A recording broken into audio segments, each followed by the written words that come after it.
Hello everyone. कल के class में हम जहाँ तक रुके थे आज हम उसके आगे से स्टार्ट करेंगे। कल के क्लास में हम लोगों ने चंपारण सत्याग्रह, खेड़ा सत्याग्रह, अहमदाबाद मीर मजदूर आंदोलन, इन सभी को कंप्लीट कर लिया है। आज हम लोग देखेंगे जो गांधी जी का सबसे मुख्य आंदोलन है वो है असहयोग आंदोलन। जैसा कि आपको नाम से ही पता चल रहा होगा, असहयोग यानी कि हम सहयोग नहीं करेंगे। किसको सहयोग नहीं करेंगे?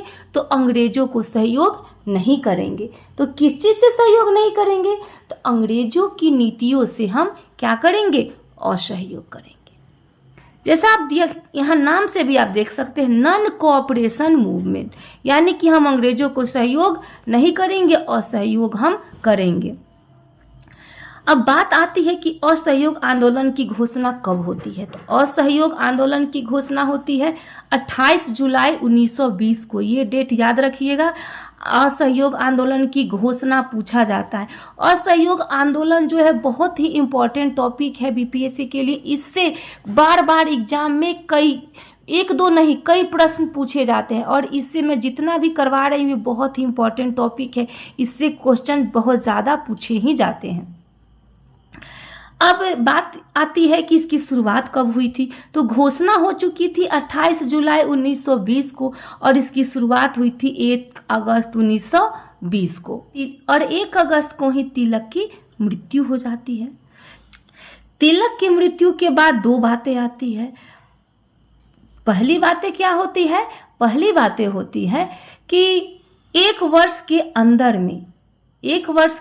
में 1 करोड़ रुपए चंदा के रूप में और 1 करोड़ नए सदस्य बनाने होंगे।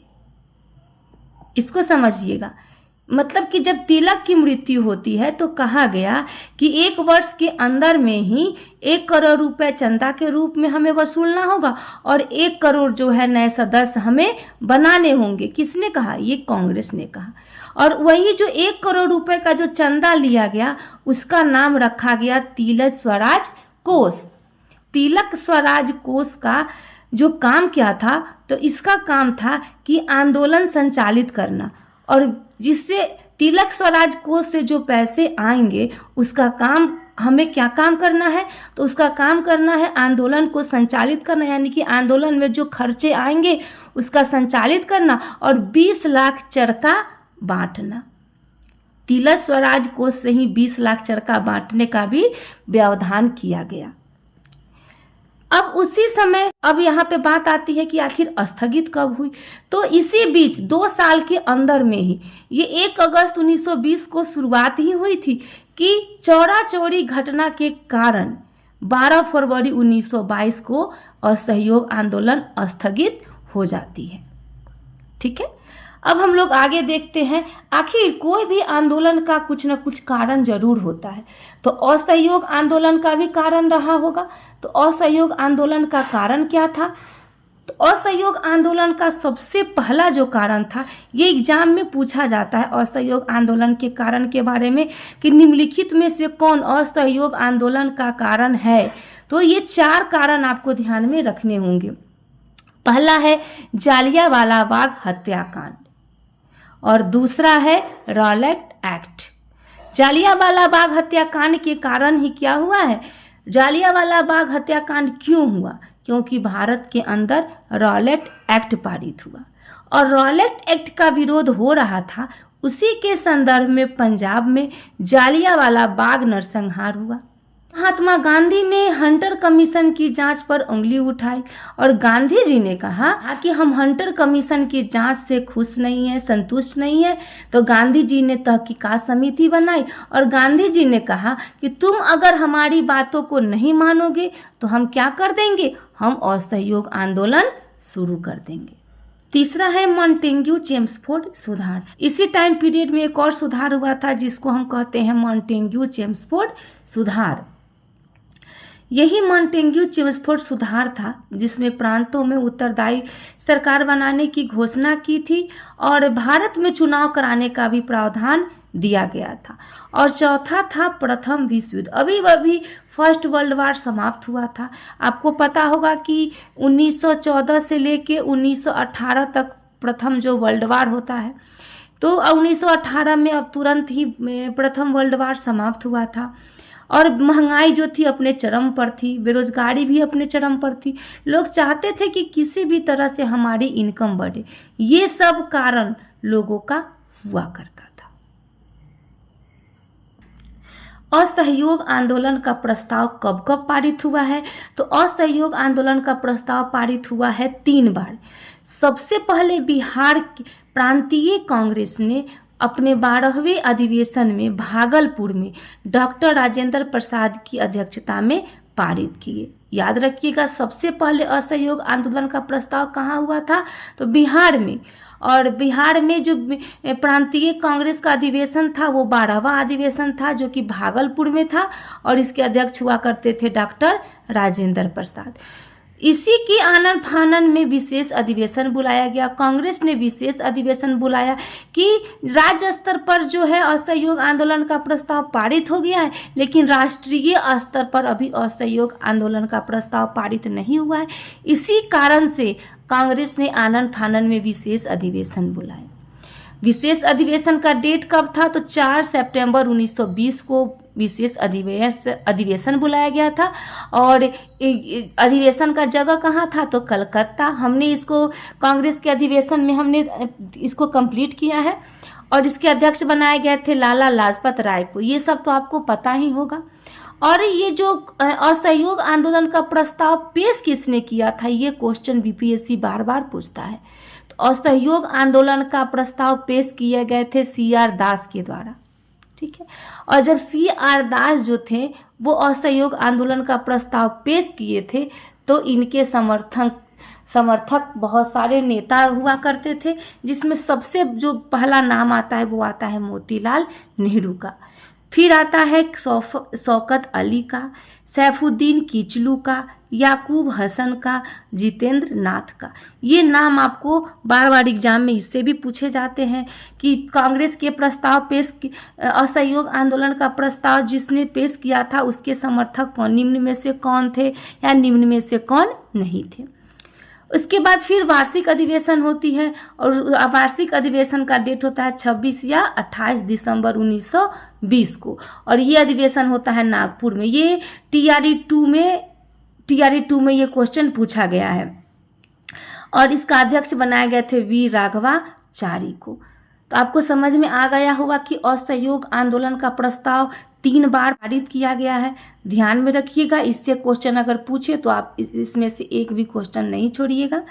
उसके बाद में आगे है कि बिहार में इस आंदोलन की शुरुआत कब हुई थी? तो 1920 में छपरा में हुई थी बिहार में। और इसका नेतृत्व कौन कर रहे थे? तो इसका नेतृत्व बिहार में राहुल सांकृत्यायन कर रहे थे। इसका नेतृत्व राहुल सांकृत्यायन का ओरिजिनल जो नाम केदारनाथ भी होता है और इनको गिरफ्तार कर लिया जाता है और 6 साल जेल भी होती है, जो कि छपरा में ही इनको जेल हो जाती है। उसके बाद में इसी समय बिहार में किसानों का आंदोलन चल रहा था, जिसका नेतृत्व स्वामी विद्यानंद ने किया था। यानी कि किसानों का आंदोलन का नेतृत्व कौन किए थे? तो स्वामी विद्यानंद। ये भी क्वेश्चन बीपीएससी में पूछा गया है। इसी समय यानी कि असहयोग आंदोलन के समय, ये बहुत ही इंपॉर्टेंट है, कई बार इससे क्वेश्चन पूछा गया है कि असहयोग आंदोलन के समय जयप्रकाश नारायण जो कि पटना कॉलेज में वकालत की पढ़ाई कर रहे थे, इन्होंने पढ़ाई छोड़ दी और आंदोलन में हिस्सा ले लिया और इनका 20 दिन के बाद इनकी परीक्षा होने वाली थी। ये एग्जाम में पूछा जाता है बीपीएससी में कि ऐसे कौन से नेता थे जिन्होंने कॉलेज छोड़कर 20 दिन बाद इनका एग्जाम होने वाला था, फिर भी इन्होंने क्या किया? असहयोग आंदोलन में भाग लिया। तो ये नाम आपको याद रखना होगा, जयप्रकाश नारायण। नेक्स्ट है असहयोग के कार्यक्रम। तो असहयोग के क्या क्या कार्यक्रम हुए हैं ये भी एग्जाम में पूछा जाता है।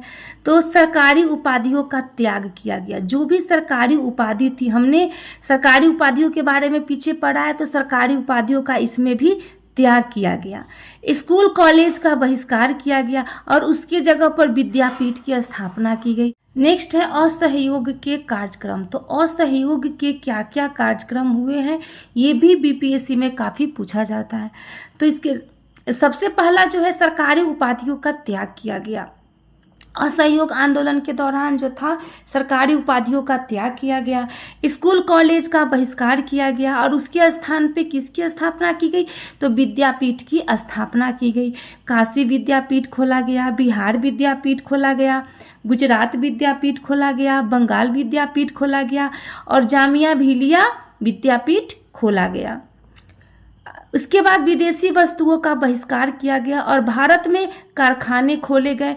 इसलिए कारखाने खोले गए ताकि लोग जो है वो बेरोजगार न हो, उनकी जो बेरोजगारी दूर हो जाए, रोजगारी दूर हो जाए और गरीबी दूर हो जाए। उसके बाद आगे जो था वो सरकारी एवं अर्ध सरकारी कार्यक्रमों का बहिष्कार किया गया। उसके आगे है महिलाएं, मादक पदार्थों की दुकानों के बाहर महिलाएं धरना देने लगी। ध्यान में रखिएगा, असहयोग आंदोलन के दौरान ये भी कार्यक्रम थे कि जो महिलाएं थी वो मादक पदार्थों की दुकान के बाहर धरना देने लगे थे। करों के भुगतान का विरोध किया गया, न्यायालयों का बहिष्कार किया गया और ब्रिटिश न्यायालयों का बहिष्कार किया गया और कहा गया कि हम ब्रिटिश न्यायालय का बहिष्कार करते हैं और पंचायती राज आंदोलनों का निर्माण करते हैं। जो पंच लोग कहेंगे वही बात होगी, हम ब्रिटिश न्यायालय का बहिष्कार करेंगे। और भारत में क्या हुआ, तो और भारत में स्वदेशी को बढ़ावा मिला, विद्यापीठ की स्थापना हुई, पंचायती अदालत खोला गया, चरखा एवं खादी पे काफ़ी ध्यान दिया गया, कहा गया कि खादी को अपनाया जाए। अब इसी के संदर्भ में बहुत असहयोग आंदोलन के बहिष्कार के असहयोग आंदोलन के दौरान ही बहुत सारे वकील ने अपनी वकालत को त्याग दी, जिसमें से कुछ नाम बार बार एग्जाम में पूछे जाते हैं। उसमें से नाम है मोतीलाल नेहरू, दूसरा थे जवाहरलाल नेहरू, तीसरा CR दास, चौथा विट्ठल भाई पटेल और पांचवा डॉक्टर राजेंद्र प्रसाद। ये 5 नाम आपको ध्यान में रखने होंगे, ये 5 नाम बार बार एग्जाम में पूछे जाते हैं। और इसी समय ये सब हो ही रहा था कि इसी समय वायसराय चेम्सफोर्ड जो होते हैं, जो 1916 से 1921 तक वायसराय चेम्सफोर्ड रहते हैं। उसके बाद उनकी जगह पर लॉर्ड रीडिंग भारत के वायसराय बनते हैं।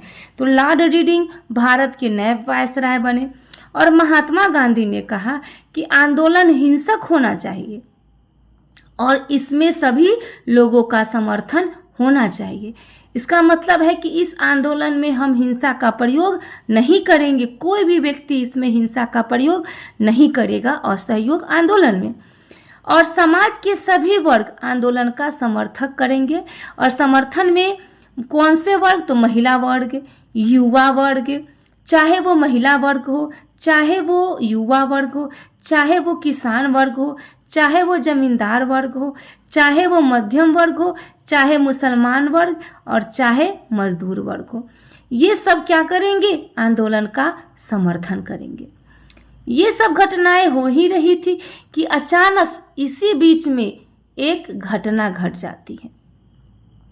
घटना क्या घट जाती है कि चौरा चौरी एक जगह होता है जो कि गोरखपुर में होता है और चौरा चौरी के बीच में एक रेलवे स्टेशन होता है और रेलवे स्टेशन के इस साइड चौरी गांव है और रेलवे स्टेशन के इस साइड में चौरा गांव है। अब इसी जगह पुलिस स्टेशन होता है और पुलिस स्टेशन का नाम रखा जाता है चौरा चौरी पुलिस स्टेशन। और ये जो चौरा चौरी पुलिस स्टेशन का थाना प्रभारी यानी कि SHO का नाम होता है गुप्तेश्वर सिंह नाम होता है। अब इसी बीच यहीं पे इसके खुद सामने, अब यहीं चौरा चौरी जगह पर आंदोलन में काफ़ी भीड़ जमा था, काफ़ी इकट्ठा था। इकट्ठा कहाँ था, तो मुंडेरा बाजार में लोग आंदोलन कर रहे थे। बहुत सारी इस आंदोलन में भीड़ जमा थी।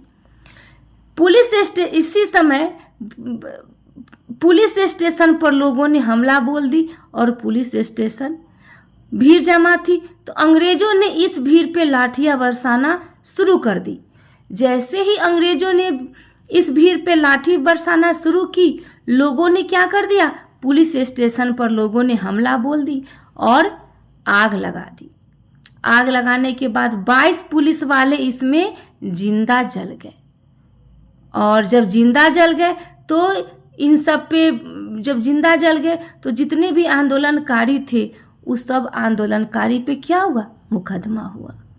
और मुकदमा होने के बाद 170 लोगों को फांसी की सजा सुनाई गई। इसी बीच एक वकील हुआ करते थे जिनका नाम था मदन मोहन मालवीय। ये जो मदन मोहन मालवीय ने एक जो मुकदमा, ये क्रांतिकारी के तरफ से वकील थे और उन्होंने 151 लोगों की जान बचा ली। चौरा चौरी की घटना होती है 4 या 5 फरवरी को, लेकिन बीपीएससी लेता है 5 फरवरी। आप 5 फरवरी ही मारिएगा। तो 5 फरवरी 1922 को चौरा चौरी की घटना होती है। उस समय गांधी जी बारदौली में थे और बारदौली में रहने के बाद गांधी जी को पता चलता है, और जैसे ही गांधी जी को पता चलता है 12 फरवरी 1922 को आंदोलन को स्थगित कर दिया जाता है। आखिर महात्मा गांधी को पता कैसे चलता है? तो महात्मा गांधी को इसकी सूचना कौन देती है? तो महात्मा गांधी को इनकी सूचना दिया जाता है, सूचना देते हैं दशरथ प्रसाद द्विवेदी के द्वारा। तो ये क्वेश्चन पूछा जाता है, आप ये नाम याद रखिएगा कि महात्मा गांधी को चौरा चौरी की घटना की सूचना कौन देता है? तो महात्मा गांधी को चौरा चौरी की घटना की सूचना दशरथ प्रसाद द्विवेदी के द्वारा दिया जाता है। तो आप क्या कीजिएगा, इस समय पूछा जाता है बीपीएससी में कि जब चौरा चौरी की घटना हो रही थी तो गांधी जी उस समय कहाँ थे? तो गांधी जी उस समय बारदौली में थे। ठीक है। अब ये जो इसी समय मतलब कि 2 साल से पहले ही गांधी जी क्या करते हैं, आंदोलन को स्थगित कर देते हैं। अब हमारा जो असहयोग आंदोलन का टॉपिक यही समाप्त होता है। बने रहिए हमारे साथ, मिलते हैं नेक्स्ट वीडियो में नेक्स्ट टॉपिक के साथ। धन्यवाद।